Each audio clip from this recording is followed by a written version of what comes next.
Ngayong 2025 sa Season 2 ng Aksyon Laban sa Kahirapan ng National Anti-Poverty Commission o NAPSI.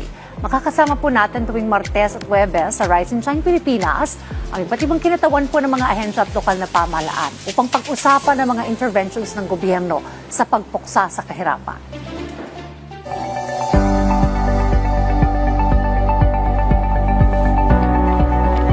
At sa ating bagong season, tututukan po natin ang convergence o yung pagsasama-sama po ng mga programa at stakeholders sa patuloy na pagpapaunlad ng mga komunidad at ng ating pamayanan.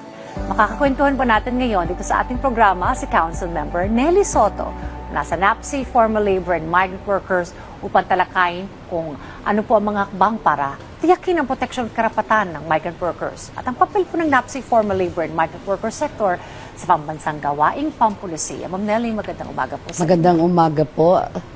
Alright. Well, ma'am, ano po ang ating mga isinusulong at mga hakbang na ginagawa para masiguro pong protektado ang karapatan ng ating mga migrant workers? So, sa ngayon, ang pangunahing ginagawa namin ay yung sa community, sa mga families, bilang isang organisador sa hanay ng mga migrant workers. So yun yung pangunahing ginagawa namin at isinusulong din namin na magkaroon ng mga migrants desk sa mga community, LGUs sa buong Pilipinas. Hindi lang dito sa NCR. Okay. So, kasi alam naman natin na halos buong Pilipinas ay may mga migrant worker. So kung magkakaroon sila ng problema, sino yung pangunahing tatakbuhan nila? At ang ginagawa namin hanggang dun sa barangay level. Kasi understand, sa mga barangay hall, may mga women's desk Women's yan. and children's So what you want is may counterpart para sa ating mga migrant workers Yes at po. mga OFW. Alright, bukod po dito sa pagsusulong nito pong migrant desk, ano pa po yung mga tingin yung kailangan pa ng ating pong mga migrant workers sa OFWs? Isa sa sinusulong din namin na bago mo palabasin ng Pilipinas yung mga migrant workers, i-equip mo na sila. Ano yung pupuntahan nila? Dapat na pag-aaralan. Hindi ito yung pupunta ka, may gustong puntahan, tapos pagdating doon, walang alam. Okay. So, yun yung isa. Pagandahin, ayusin yung pre-departure orientation seminar na binibigay bago umalis yung mga OFW. At isa sa hinihiling namin ay isama yung pamilya para maintindihan ng pamilya kung ano yung magiging kalagayan ng kanilang mga pamilya o OFW doon sa bansang pupuntahan. Pagdating po ba nila sa ibayong dagat, sa ibang bansa, ano po yung normaling mga problemang na-encounter na ating mga migrant workers na kung sana ina-orient ng maayos bago umalis ay hindi na po nangyari? Yung pangunahing problema nila, culture shock. Okay. Ang sumunod, ang isa doon ay yung working environment na ibang-iba dito sa atin sa Pilipinas. Napakahigpit ng patakaran, kalakaran pagdating sa ibang bansa. So, yun yung isang dapat natin tutukan ng ating pamahalaan para mapaayos sila doon, makasabay sila doon sa takbo ng buhay sa ibang bansa. Unang-una, yung bilihin doon, yung cost of living doon ay ibang-iba dito sa atin. Opo. Tapos pangalawa, nandiyan yung homesickness. Andyan din yung depression. Parang sabi nga, ang lagi nga namin sinasabi, di ba? Dapat it's a choice kung pupunta ka sa ibang bansa para magtrabaho. Choice mo. Hindi siya dahil may pangangailangan o necessity. Dapat choice niya na siya magiging OFW na paghandaan niya. Usually hindi ready talaga yung mga nagpupunta abroad. Tapos hindi rin sapat yung binibigay na orientation ng ating pamahalaan. So hindi siya gano'n. Kahit yung mga recruitment agency, hindi siya gano'ng sapat. At sabi niyo dapat nga kasama yung Kasama pamilya, yung pamilya. dun sa orientation. Now, ma'am, pagdating naman nila doon sa ibang bansa, syempre ang target pa rin talaga natin is for them to go back to the Philippines at ma-reintegrate sa ating Yes po. lipunan. Papaano po natin nasisiguro na that is the end goal of our OFWs? Pagdating dun sa reintegration, ngayon pinag-uusapan siya, yung reintegration. Pero sa sa grupo namin, ang reintegration ay hindi dapat pinag-uusapan sa huli, sa dulo. Yung patapos na, paano na siya, pa-retired na siya.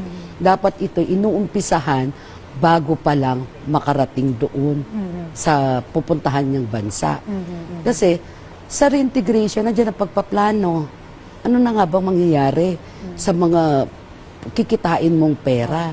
Kasi usually, ang nangyayari, nagkakaroon ng pagbabago on the part of nung OFW at saka nung family. Nandiyan yung tinatawag na pagiging materialistic. Mas uunahin yung luxury. Ngayon pag nagpunta yung ang bilin kagad niyan, gusto ko magkaroon ng sasakyan. Gusto ko magkaroon ng bagong iPhone. Yung mga ganun. So nauuna yung luxury instead of pag-isipan nila na ang pag-abroad ay hindi yan pambahabang buhay, merong expiration yan, ano na ang mangyayari sa iyo after mo mag-abroad. Kaya kailangan talaga involve ang lahat, Ang lahat. sa pagpaplano. Now, nabanggit ninyo yung mga kinikita. Financial literacy is also very important sa ating mga OFWs. Papaano po natin sila na-equip nito? So, doon sa financial literacy, parang ngayon pa lang meron nang pero yung literacy na ituturo mo talaga na pa-budgeting, wala pa. Okay. Wala pa, hindi pa siya nagano. So sa part namin bilang isang NGOs, ang ginagawa namin, may mga community-based migrant families kami. Kami na mismo yung nag-initiate na eto yung mga dapat, ano ba yung mga basic needs? Ano ba yung dapat unahin? Yan. So, sa akin, may 4 akong isinusulong dyan. Yung economic security, financial security, educational security, at saka yung home security. So, yun yung sinusulong namin para maintindihan din ng mga pamilya na malaki yung needs para dito, hindi dapat unahin yung mga luxury na yung nasa commercial ngayon, yung nakikita sa diba, yung nakikita sa mga ibang tao na kailangan mag-advance ka rin, maging materialistic ka din. Okay. Tapos yung isa pa diyan, sabing ganun na bumibili ng mga alahas. Investment daw. Yun yung Sa paningin namin, sinasabi mo siyang investment dahil kikita ka, if ever. Pero kasi, hindi nga pagdating na naubusan ka ng pera, ibebenta mo, mas mababa pa dun sa binili mo, hindi ka rin kikita. Hindi rin siya investment.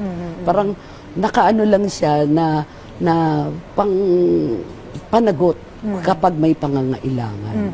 Alright, Ma'am Sanapsi, paano naman po natin nasisiguro na yung mga OFWs natin, saan man panig sila ng mundo, nakukuha po natin yung kanilang mga recommendations para po magmula sa kanila yung mga hinaing at ito po ay ma-actionan po ng mga kasama po natin sa NAPSI. Okay.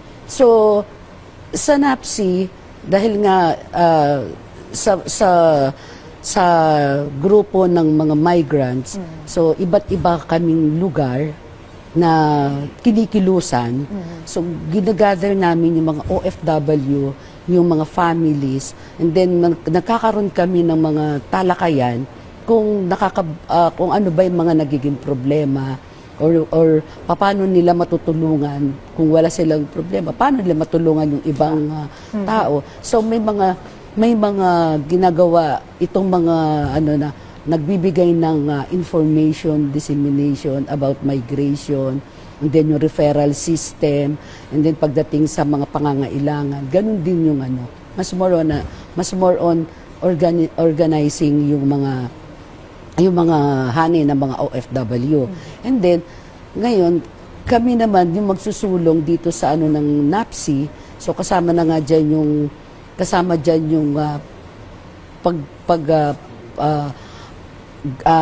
hinihiling namin na gawin ng basic sector ang hanay ng mga migrant worker. Okay.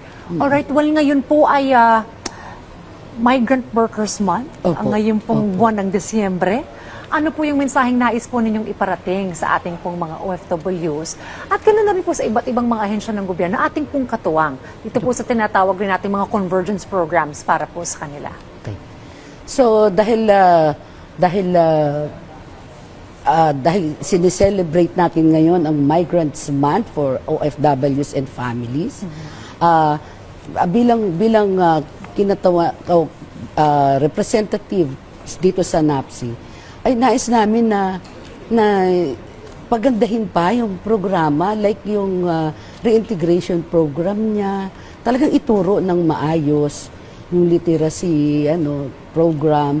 So ituro ng maayos, bumaba sila dun sa level ng mga migrant worker. Hindi yung iilan lang. Usually marami rin kasi di ba, na hagdan-hagdan bago makarating dun sa pinakaibaba. Kasi hindi naman lahat ay nakakaranas ng magandang buhay pagdating sa hanay ng mga OFW. Ngayon, lang namin na makilahok yung mga migrant workers, yung mga families, maging tutukan nila yung kanilang pamilya, yung kanilang nasa labas ng ibang bansa, para magkaroon sila ng constant communication, nagkakaintindihan sila. And then sa part ng government, bumaba sila dun sa level ng at pakinggan nila yung kulang na hindi nila nakakamit. Well, maraming salamat po sa inyong oras dito po sa ating programa. Nakasama po natin ngayong araw si Council Member Nelly Soto mula po sa NAPSI Formal Labor and Migrant Workers. At ito, Ma'am Nelly, samahan niyo ako at sabay-sabay tayong umaksyon laban sa kahirapan.